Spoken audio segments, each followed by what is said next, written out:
Olá, pessoal, boa noite, bom dia, boa tarde, vai depender da hora que vocês estão assistindo.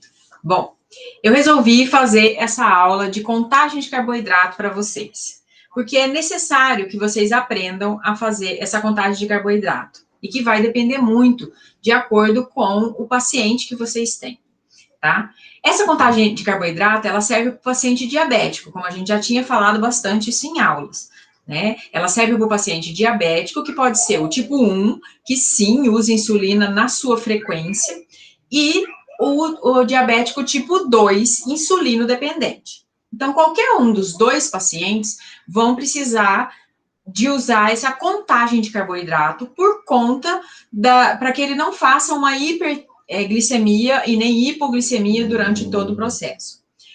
Dentro de tudo isso, ele tem que aprender a utilizar essa ferramenta, que não é uma ferramenta fácil. E por isso que eu vou ensinar primeiro para vocês, nutricionistas, para que vocês, nutricionistas, consigam ensinar aos seus pacientes e mostrar para que eles tenham o entendimento de todo esse processo. E embora pareça uma aula de nutrição, ela vai acabar sendo uma aula praticamente de matemática. Por quê?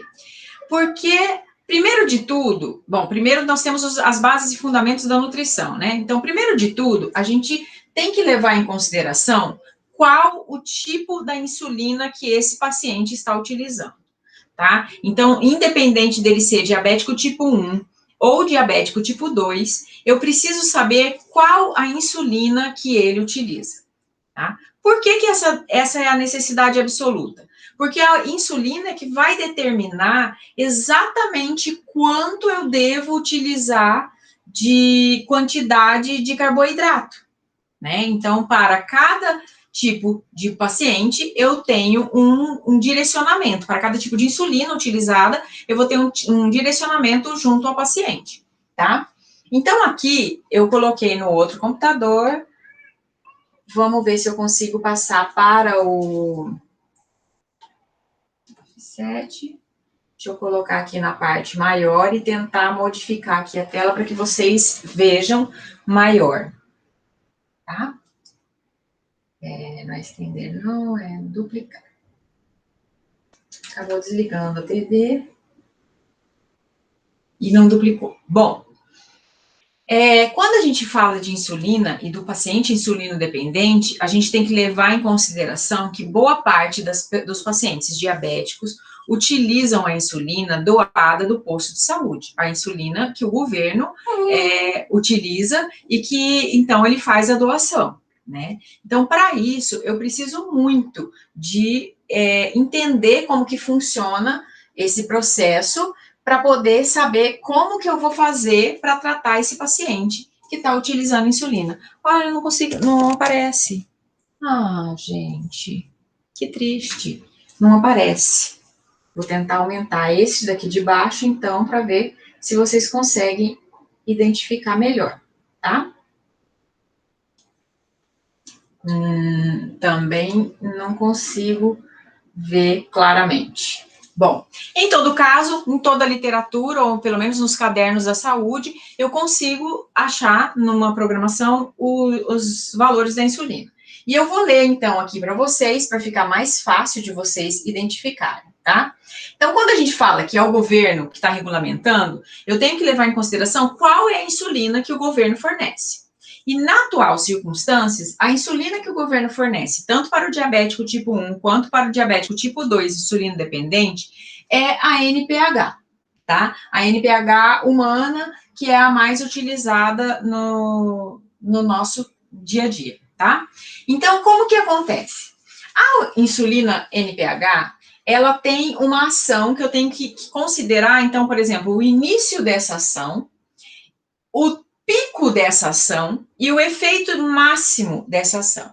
A NPH é uma insulina que ela tem uma atualização, ela inicia o processo, né, de passar, de absorver, né, a glicose sanguínea, a glicose para o sangue, a partir de 2 a 4 horas. Ou seja, o horário de se aplicar essa insulina, em geral, nos pacientes, é das 7 da manhã e às 7 da noite. E por que esse paciente tem que fazer o uso de 2 vezes essa insulina? Porque o pico máximo dela é de 10 a 16 horas. Então, fazendo uma correlação, que eu não posso deixar esse paciente sem a insulina, né? Então, eu faço uma conta entre 10 a 12 horas, eu tenho que dar uma segunda etapa, para que ele não fique com hipoglicemia ou para que ele não fique com hiperglicemia por conta dessa não utilização da insulina, tá? Então, geralmente, o paciente que usa NPH, ele usa 2 horários, às 7 da manhã e às 7 da noite, tá? E aí, essa insulina vai ser dividida, né? A insulina que ele tem que tomar no dia inteiro vai ser dividida conforme o número de refeições que ele faz. E depois a gente vai falar sobre isso. Agora, o que é importante a gente saber é que esse paciente vai usar a NPH, que é a mais comum. A NPH tem um início de ação de 2 a 4 horas. Ela faz um pico de atuação por volta de 4 a 10 horas. E de 10 a 16 horas é o tempo máximo de efeito que ela vai estar dando. Então, o que isso me leva a saber? Isso me leva a saber que o dia tem 24 horas, e se eu for ter a atuação máxima dela de 16 horas, uma insulina aplicada numa hora do dia não vai suportar as 24 horas do dia restante. Então, eu tenho que usar 2 dosagens por conta dessa insulina para que ela se distribua melhor. Para que ela se distribua melhor e ele não fique nenhum período sem a glicemia, sem a insulina, eu uso ela em 12 horas, até para que ele tenha regularidade e fique fácil dele aprender a manusear isso, tá? Então, ele usa às 7 da manhã e às 7 da noite. Quando a gente fala isso para o paciente diabético, é muito importante a gente ressaltar que o nosso organismo não sabe o que é final de semana, um dia 7, outro dia 9, ele segue aquele ciclo circadiano, que é o ciclo onde o nosso corpo só sabe que é dia e que é noite. E se ele só sabe que é dia e que é noite, então ele vai ter que ter rotina no tratamento. E quando a gente diz rotina no tratamento, quer dizer que no feriado, no final de semana, no sábado, na segunda-feira, ele não pode mudar o horário de tomar essa insulina, porque o tempo de atuação dela está totalmente ligado com esse horário que ele está tendo, tanto o uso da insulina quanto a ingesta das refeições. Por isso que também não pode acontecer dele, por um acaso, tomar a insulina hoje e não fazer o café da manhã, porque senão ele vai ter problemas com relação a isso. Porque ele vai ter a insulina para captar o açúcar e o açúcar não está no organismo porque ele não tomou o café da manhã. Então, ele pode ter hipoglicemia. Então, é muito importante a gente ressaltar todas essas pontuações, tá? Bom, das outras insulinas mais conhecidas, a gente tem as insulinas ultralentas, ultralentas, que são agora novas, né? Lentas, ultralentas e ultralentas. Quando a gente começa a utilizar a lenta e a ultralenta, essas lentas e ultralentas já têm uma ação de 24 horas. E quando ela tem a ação de 24 horas, eu tenho a certeza de que esse paciente só precisa aplicar uma vez, e aí eu tenho regularidade durante esse processo, tá bom? Nos intervalos de tudo isso, a gente vai falar vai ser possível vocês identificarem que alguns pacientes usam uma insulina chamada insulina regular, que é uma insulina de pico de atuação rápido. Por que ela tem pico de atuação rápido? Justamente para aquela hora que eu sei que vou para um evento ou que eu preciso fazer uma refeição maior, e aí eu verifico como que está a minha glicemia, e aí ela estando ok, eu tomo uma insulina ultralenta, uma insulina regular, que vai me ajudar nesse processo das grandes refeições. Então, em alguns casos, eles usam a insulina regular na hora do almoço e na hora do jantar, porque daí ela ajuda com essa grande refeição que ele está fazendo, tá? Bom, e o que é interessante a gente explicar dessa NPH, que é muito importante vocês saberem? O importante é o pico de ação dessa insulina. Então, o que acontece? Se eu tomo essa insulina às 7 da manhã e o pico de atuação dela é por volta de 8 a 10 horas, esse pico de ação vai dar por volta das 15 horas da tarde.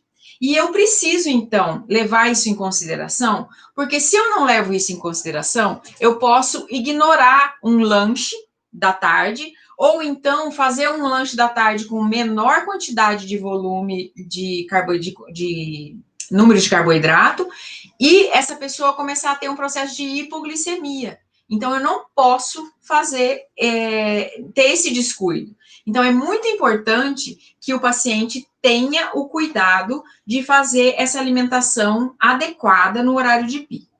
E se no horário de pico vai dar 3 horas da tarde, a gente já imagina que aquela insulina que ele tomou às 19 horas vai ter um pico de atuação por volta das 3 horas da manhã. Então, isso também faz com que eu leve em conta o alimento que eu vou dar para ele antes dele dormir. Porque eu não posso dar um alimento que tenha uma liberação de açúcar rápida, porque às 3 horas da manhã ele vai acordar passando mal com hipoglicemia, porque era a hora dele fazer um pequeno lanchinho, e a gente não quer que um paciente diabético faça um lanchinho às 3 da manhã, tá? É muito importante a gente pontuar tudo isso, tá ok? Bom, nesse processo todo, então, a gente fica sabendo dos nomes das insulinas, então, por exemplo, as lentas e ultralentas. Então, quando o paciente chega para você e diz, ele toma Apidra, ele toma Lantus, ou ele toma Novo Rapid, que são outras insulinas que estão sendo utilizadas agora, são insulinas que têm essa longa duração. Então, eu tenho um pouco de despreocupação enquanto aos picos de atuação dessa insulina. Então, claro, eu fico mais aliviada com essa refeição noturna, que eu não preciso preocupar com ela, com a refeição durante o dia todo, e se não aquele dia ele dormir um pouquinho, uma meia hora a mais, ou acordar uma meia hora mais cedo, não vai dar problema dele tomar essa insulina no horário, um horário próximo, tá? Porém, o paciente com a NPH, que é a distribuída no posto de saúde, que é a que a gente mais encontra com os pacientes, até porque por conta dela ser doada, por conta de quando ela não é doada, ela é a mais em conta e ela é a mais fácil de se ter, né, nos postos de saúde e tudo mais, então ela é a mais utilizada. Tá? Quando a gente fala em insulina, principalmente para crianças, a gente tem que ensinar tudo isso que eu estou ensinando para vocês, de como fazer essa contagem de carboidrato e tudo mais, eu tenho que ensinar para os pais, porque os pais que vão estar fazendo esse processo, tá bom? Bom, e aí, então, a gente pensa num paciente, né? A gente começa a imaginar um paciente que precise de tomar essa insulina. Então, como que eu vou falar? Como que vocês querem que eu represente tudo isso, né? Então, assim, a gente começa a ficar angustiado, e até agora a angústia de vocês já se tornou uma coisa mais identificável, porque vocês já pegaram um paciente que tem que fazer essa contagem do carboidrato e sentir essa dificuldade. Então, agora eu vou ensinar essa parte matemática para vocês, de ter esse cuidado com o paciente que está utilizando a insulina, né, e que precisa ter uma alimentação adequada. Bom, para isso eu fiz aqui para vocês alguns mapinhas, né, para ficar mais prático, identificar, que vai ficar ao contrário, estão vendo que vai ficar muito bom isso daqui, né, isso é a youtuber aqui tentando fazer as coisas, né, sem saber. Bom, eu fiz um cálculo de um paciente X, um paciente ABC, que tem diabetes tipo 2, insulino dependente, né? E no restante ele tá ok. Quando eu penso nisso, o que eu penso para um paciente desse? Que a conduta nutricional mais apreciada para esse processo é um carboidrato de, em média, 55%, 55% a 60%, proteína de 15% a 20%, e lipídio de 25% a 30%. Quando eu penso dessa forma, eu tenho que levar tudo isso em consideração na hora para fazer o cálculo do cardápio desse paciente, tá? Então, os dados que eu utilizei como conduta para esse paciente foi 55% de carboidrato, 15% de proteína, 30% de lipídio, para vocês entenderem o raciocínio. Bom, quem é esse paciente? Esse paciente é um paciente homem de 68 anos, que tem um peso de 97 quilos e que ele 97 quilos, 1,70 m. E ele usa a insulina NPH. Nesse momento, eu não vou colocar para vocês que a insulina que ele usa quanto que foi a que ele veio.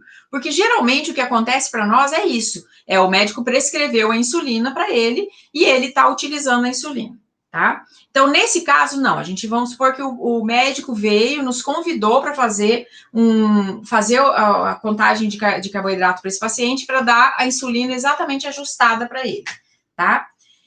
Então, a primeira base de tudo isso é que a gente chega e já identifica que esse paciente é obeso. E por ele ser obeso, qual que é o primeiro alerta que a gente pensa em fazer? O primeiro alerta é, vamos fazer ele perder peso. Porém, ele está com uma totalmente irregular a insulina dele. Ela está fazendo picos de hiper e hipoglicemia e ele tem se sentido muito mal, ele está começando a ter problemas, por exemplo, de complicações renais ou complicações de pé diabético e tudo mais, tudo por conta dessa insulina oscilante. Porque a gente sabe que a insulina, quando ela está oscilando, ela é muito mais grave do que qualquer outra coisa, gente. Eu tô tentando ser uma youtuber. E olha onde que tá a cachorra. Em cima da mesa. Desce, querida. Vai pra lá. Meu Deus do céu. Bom, então, como que a gente faz esse processo? Então, nesse caso, eu calculei a dieta dele por Harris Benedict e cheguei, né, então, a partir dos dados da Harris Benedict, onde eu tenho que usar... Por que eu usei Harris Benedict? Porque eu achei que ela é a mais completa nesse caso, porque ela atribui o peso, a altura, a idade, e ainda entra o fator de injúria por conta da atividade física e por conta também da patologia que ele tem. Então, como ela ficou completa nesse sentido, então eu usei essa, tá? Pode ser usado outros? Pode ser usado outros, desde que adequada àquele paciente que você fez, né? E aí, o que a gente leva em consideração? Então, deixa eu sair daqui dessa página aqui e entrar nessa outra que da contagem de carboidratos aqui, que daqui a pouco eu vou falar para vocês. Então, eu cheguei à conclusão que esse paciente precisa, para manutenção do peso corporal, manutenção. Eu não estou pensando em perda de peso nesse momento. Por quê? Porque nesse momento, a prioridade é manter os níveis de glicemia adequados. Então, por volta de 1 a 2 meses, até ele aprender a esse processo, é preciso que você ignore que ele vai ter que perder peso nesse primeiro momento. Ele primeiro tem que aprender a utilizar os alimentos adequados e a fazer essa contagem, né, de carboidrato, proteína e lipídio para ter uma dieta mais saudável, tá? Então, eu fiz um cálculo e deu que ele precisa de 2.792 calorias. Ok, até aí tudo bem, tudo bonitinho, todo mundo sabe fazer, né? Fez o cálculo de quantas calorias ele precisa. Eu não tinha falado que a caloria dele era uma proposta de uma divisão de 55% de carboidrato, 15% de proteína e 30% de lipídio. Então, a primeira coisa que eu vou identificar nesse cardápio desse paciente é quanto que eu tenho de gramagem de carboidrato. Então, a primeira coisa eu tenho que ver, nesse cardápio que eu fiz, quanto que vai ser as gramas de carboidrato que eu tenho que dar para esse paciente. Então, eu fiz a regrinha de 3 básica de 55% de carboidrato da dieta de 2.795, que deu uma quantidade de 1.537,25 quilocalorias de carboidrato, que dividida por 4, que é a medida do carboidrato, ela fica 385 gramas de carboidrato. Ok, eu cheguei à quantidade de gramas de carboidrato que este paciente precisa no dia todo, né? Então, eu cheguei a 385 gramas de carboidrato. E se vocês prestarem atenção, deu uma quantidade de caloria bem alta, só para carboidrato, né? 1.537 é uma quantidade de caloria bem alta para um paciente diabético. Porém, eu venho aqui e vou calcular qual a unidade de insulina que este paciente precisa tomar. Então, eu faço uma regrinha básica, e aqui vocês não vão conseguir identificar, mas vocês olham lá naquele manual que tem lá na minha página, ou que tem na internet, chama Manual do Carboidrato, da contagem de carboidratos, e aí vai ter uma estimativa em relação à insulina, o carboidrato, de acordo com o peso corporal.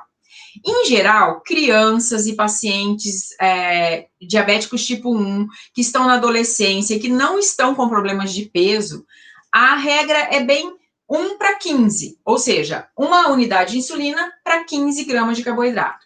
E isso fica muito prático quando o paciente tem diabetes tipo 1 e o paciente está dentro do peso corporal, né? Então, aí a gente faz esse cálculo. Quando ele está baixo peso ou quando ele está acima do peso, então foi criada uma tabela de estimativa para se adequar de maneira mais precisa e mais eficaz. Desta forma, mesmo a gente ignorando que o paciente, seu ABC, precisasse perder um pouco de peso, ele, nós fazendo só para controle da glicemia, com essa unidade de carboidrato adequada para ele, vai ter, às vezes, uma melhora significativa, tanto do nível de glicemia, como às vezes ele vai perder um pouquinho de peso. E até, às vezes, ele vai perder um pouquinho de peso porque ele estava consumindo muito mais do que aquilo. E isso é importante a gente salientar. Então, aqui deu. Nessa tabela tem, então, começa com 45 quilos e vai até maior do que 108 quilos. Então, eu vou achar o peso do senhor ABC que eu tinha dito para vocês. Então, eu disse para vocês que o senhor ABC tinha 97 quilos. Então, eu venho aqui na tabela e procuro o 97 quilos, que está, então, na tabela aqui. Então, aqui tem um de 90 a 98 quilos e meio. Eu vou usar uma unidade de insulina para 8 unidades de gramas de carboidrato. Ok? Então, eu já não vou usar 1 para 15, como é o normal que se vê para todo mundo. Eu vou usar específico para esse paciente, porque esse paciente está acima do peso. Então, eu vou fazer um cálculo de uma unidade de insulina, de novo, volta à regra de 3. Uma unidade de insulina, seria bom se ficasse certinho, devia ter escrito ao contrário, né? Bom, uma unidade de insulina para cada 8 gramas de carboidrato, então, essas 385 gramas de carboidrato, essas 385 gramas de carboidrato vão necessitar de 48 unidades de insulina no dia inteiro. Então, no dia inteiro, esse paciente precisa de receber 48 unidades de insulina, que eu vou dividir em 2 horários, no café da manhã, que é às 7 da manhã, e outro às 7 da noite. Porém, boa parte dessa alimentação desse paciente vai acontecer mais nesse período do dia do que no período da noite. Então, qual eu vou querer... então, eu divido esse mapinha das refeições, das 6 refeições diárias, em 2 partes. Sendo que eu ocupei, então, na parte da primeira refeição, eu ocupei café da manhã, colação, almoço e lanche. Aí eu tomo uma nova unidade de insulina que vai me servir para o jantar, a ceia e, de novo, só lá o café da manhã, que ainda eu tenho que estar com reserva para que eu não tenha hipoglicemia no café da manhã. Então, como eu faço desta forma, então eu começo a distribuir a quantidade de caloria por essas refeições, por essas 6 refeições. Que aqui eu comecei a distribuindo e eu tenho que identificar algumas coisas muito importantes na hora da identificação. Quais coisas são importantes nesse processo de identificação? Que horas é o pico da insulina? Lembra que eu falei que se o pico da insulina é 3 horas da tarde, então às 3 da tarde eu não posso fazer um lanchinho de uma fruta, porque isso vai ser pouco para a quantidade da insulina que vai estar sendo captada naquele momento, porque a ação da insulina vai estar no tempo máximo dela de atuação, exatamente às 3 da tarde. Então, eu fui distribuindo pensando em todas essas etapas. E a distribuição para este paciente mais eficaz que eu achei foi 15% no café da manhã, 8% na colação, 22% no almoço, 15% no lanche da tarde, 20% no jantar e 15% de novo na ceia. Nossa, mas uma ceia muito grande, né? Geralmente o paciente diabético fala, não pode comer à noite, tem que tomar um chazinho e comer um biscoitinho. E aí ele vai ter pico de hipoglicemia no meio da madrugada. E como que vai ser? Então, além de eu fazer este cálculo de distribuição por refeição, eu tenho que identificar esses locais que têm maior atuação, onde eu vou precisar mais. Ok. Até aí tudo bem, tá tudo tranquilo, olha que coisa boa, então eu já distribuí as 6 refeições por dia, ok. Né? Perfeito. Só que eu tenho um inconveniente nesse processo. Então, eu dividi, vi lá, né, que era 60% aqui e 40% aqui. Então, o que eu já começo a distribuir? 60% dessa insulina, dessa unidade de insulina, eu vou dar no café da manhã. E os outros 40% eu vou dar à noite. Então, quando eu distribuo isso, eu descubro que 620, né? Não, 640, tá certo. Aí eu vou descobrir que, nas 7 horas da manhã, eu dou a ele, lembra que ele precisava de 48 unidades de insulina. Então, no café da manhã, eu dou 32.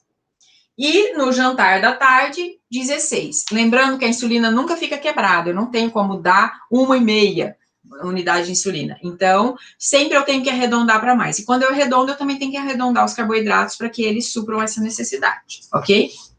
Bom, até aí tudo foi tranquilo, então eu distribuí a insulina, então é lógico que o pico de ação das 3 da tarde vai ser muito maior que o pico de ação das 3 da madrugada, visto que a quantidade de insulina que ele tomou é muito menor, não é? Ok, ela é quase 1/3, né, da insulina tomada.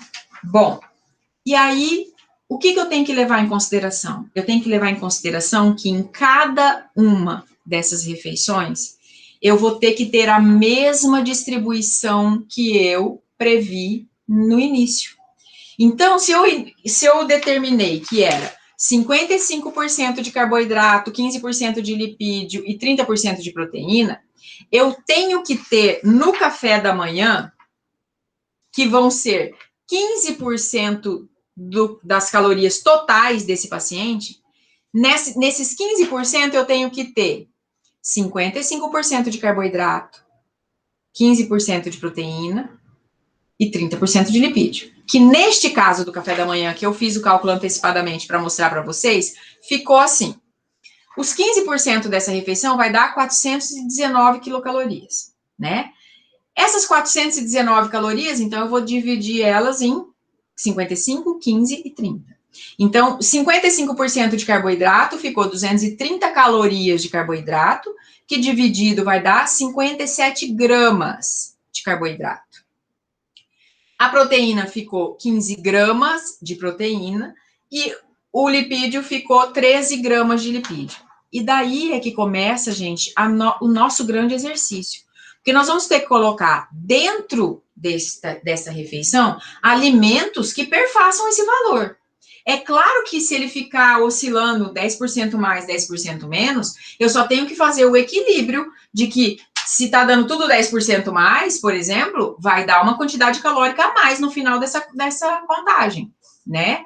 Agora, então, no café da manhã eu coloquei 10% mais, de repente, para poder ajustar, na colação fez 10% menos, e assim eu vou ajustando para que no final eu tenha exatamente, ou pelo menos próximo, aos 2.795 calorias que eu tinha planejado.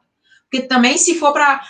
Aí a briga nossa com vocês a vida inteira, que não vai bater as calorias. Não, eu não estou pensando só em bater as calorias. Eu estou pensando também em quais alimentos que eu estou escolhendo para ser utilizado nesse processo, né?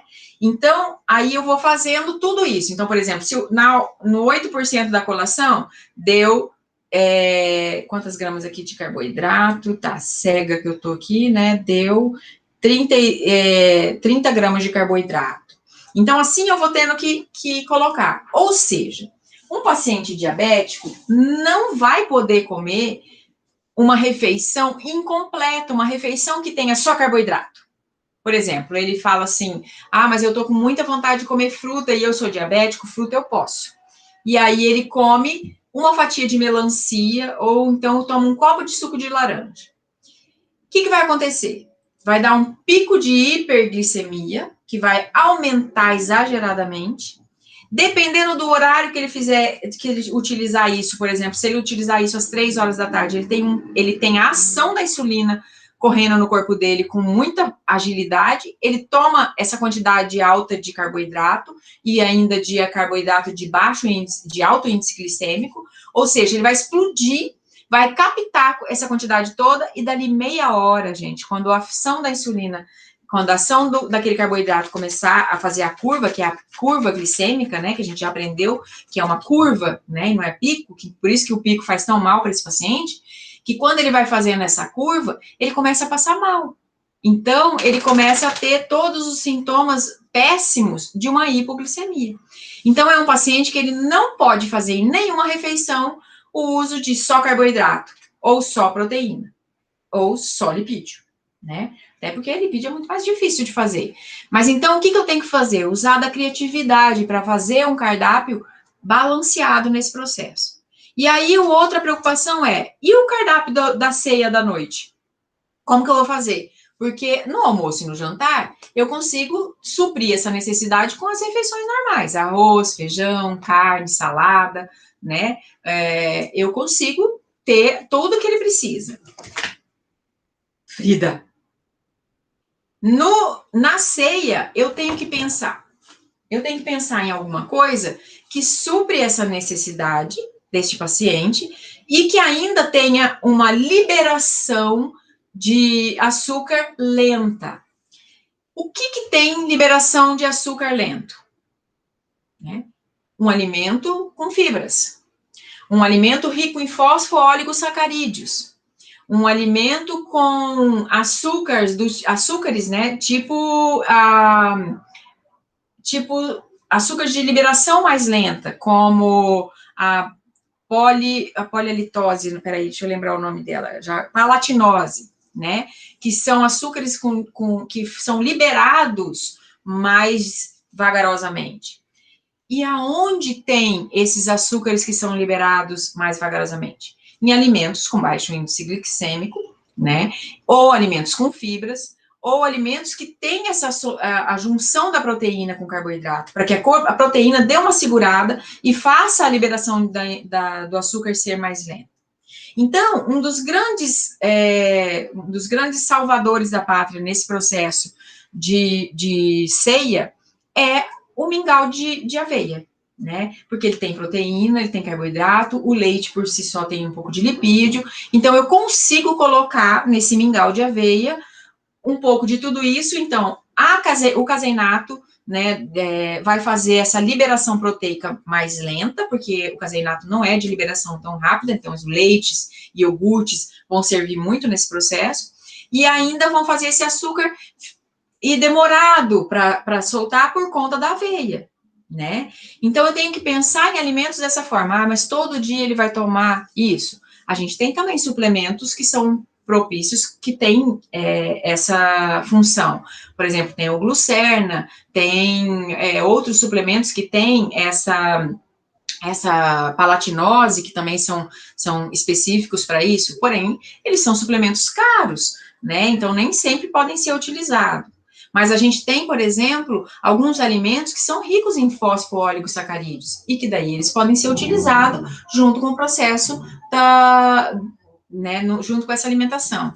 Outra coisa que ajuda bastante nesse processo é fazer aquele overnight oat, né, que a gente chama, que é um docinho de aveia amanhecido, né, que a gente fala, que é colocar uma gramagem, só por como fala, sobreposição, então a gente põe aveia, põe um iogurte natural, desnatado, põe castanha, ou então um pouco de fruta, né, e aí ele consegue com daí deixa, né,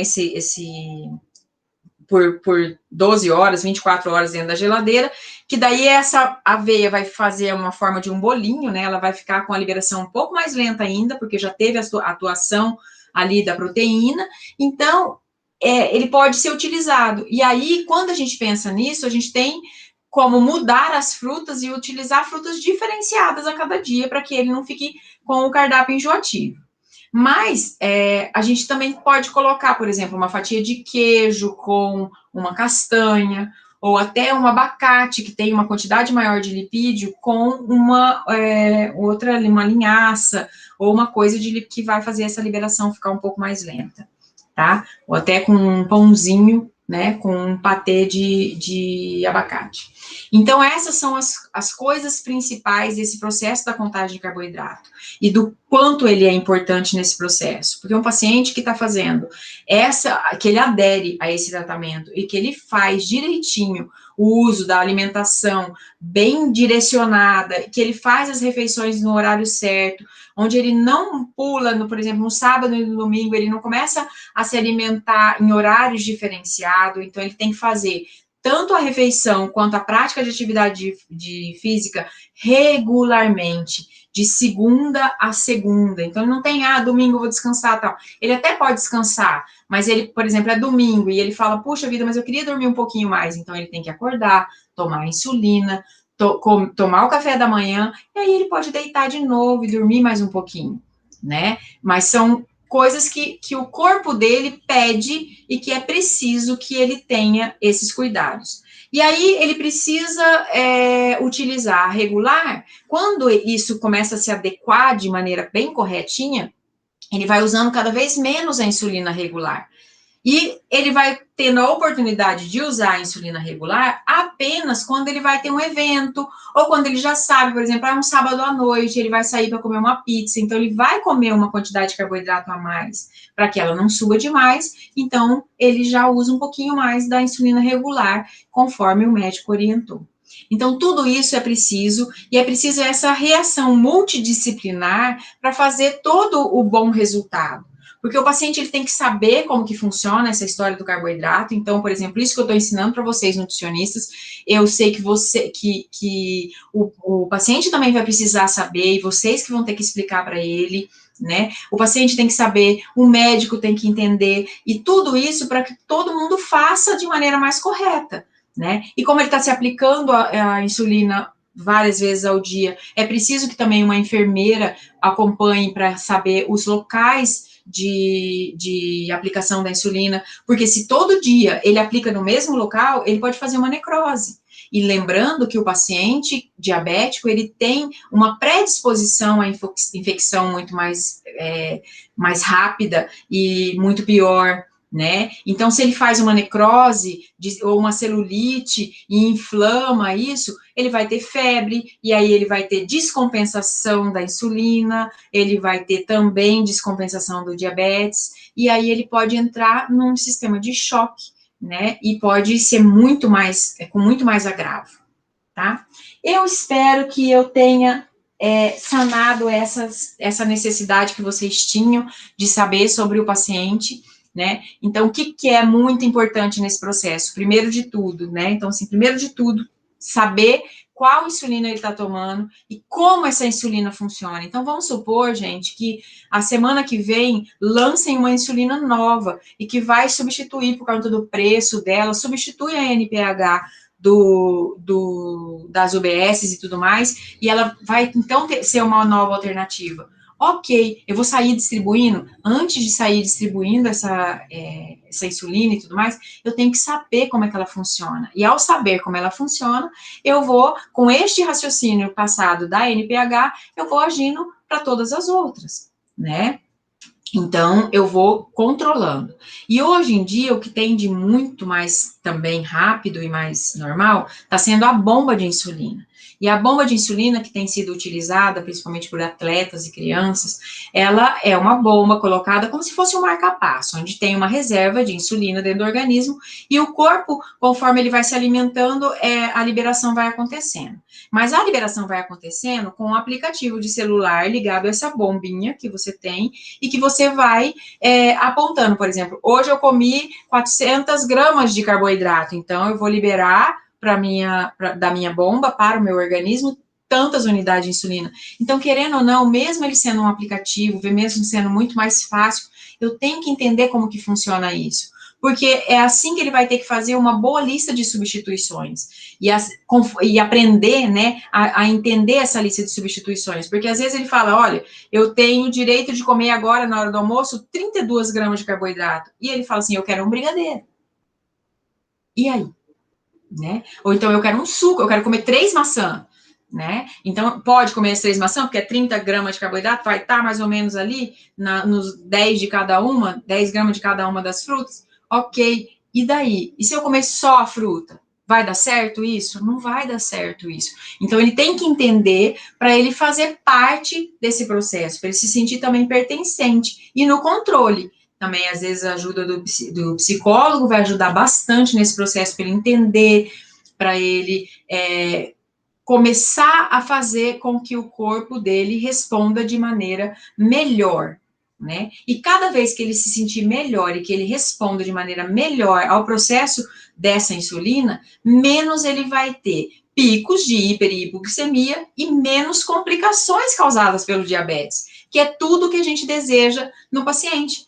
Tudo que a gente deseja para um paciente estável, um paciente diabético de mais de 15 anos ou 20 anos, ou qualquer coisa que seja assim, é que ele tenha mantido a integridade do seu coração, do pulmão, dos rins, do cérebro, né, das proximidades como mãos, pés, para que ele não tenha complicações a ponto de ter que ser internado, de entrar em processo de choque, sepsemia e tudo mais, e das outras complicações maiores que a gente sempre fala, como hemodiálise por conta de um rim não funcionante, a cegueira por conta do diabetes desorganizado, né? Problemas ginecológicos, problemas até que levam ele a óbito com muito mais frequência.